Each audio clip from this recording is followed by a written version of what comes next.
ಉತ್ಸಾಹದಿಂದ ಬಂದು ಓಟ್ ಹಾಕ್ತಾ ಇದ್ದೀರಾ ಸರ್ ನೀವು? ನಾನು KCA ಮೆಂಬರು. ನಾನು ಚಿಕ್ಕ ಹುಡುಗ ಇದ್ದಾಗ ನಮ್ಮ ನಾಗರಾಜ್ ಅವರು ನನಗೆ ಮೆಂಬರ್ಶಿಪ್ ಕೊಟ್ಟರು. ಬರೀ 2,700 ರೂಪಾಯಿಗೆ ಚೆಕ್ ಕೊಟ್ಟರು. ಅವ್ರ ಮಗ ನಾನಿಬ್ಬರು ಜೊತೆ ಓದ್ತಿದ್ದು. ಜೊತೆಗೆ ಬೇರೆ ಎಲ್ಲ ಟೀಮ್ ಫ್ರೆಂಡ್ಸು ಗೊತ್ತು ನನಗೆ. ಬ್ರಿಜೇಶ್ ಇರ್ಬೋದು, ಅನಿಲ್ ಕುಂಬ್ಳೆ ಇರ್ಬೋದು, ಪ್ರಸನ್ನ ಇರ್ಬೋದು, ಎಲ್ಲರೂ ಕೂಡ ನನಗೆಲ್ಲ ಪರಿಚಯ.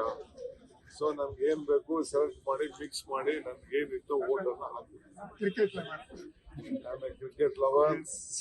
ಸೊ ಮುಂದಕ್ಕೆ ಕರ್ನಾಟಕ ರಾಜ್ಯದಲ್ಲಿ ಬೆಂಗಳೂರಲ್ಲಿ ಏನು ಅನಾಹುತ ಆಗಿದೆ ಅದೆಲ್ಲ ತಪ್ಪಿಸಿ ಮುಂದಕ್ಕೆ ಈ KCಯಲ್ಲಿ ಸ್ಟೇಡಿಯಂ ನಡೆದು ನಮ್ಮ ಬೆಂಗಳೂರಿನ ಗೌರವನ ಉಳಿಸೋ ರೀತಿಯಲ್ಲಿ ನಾವು ಮಾಡ್ತೀವಿ.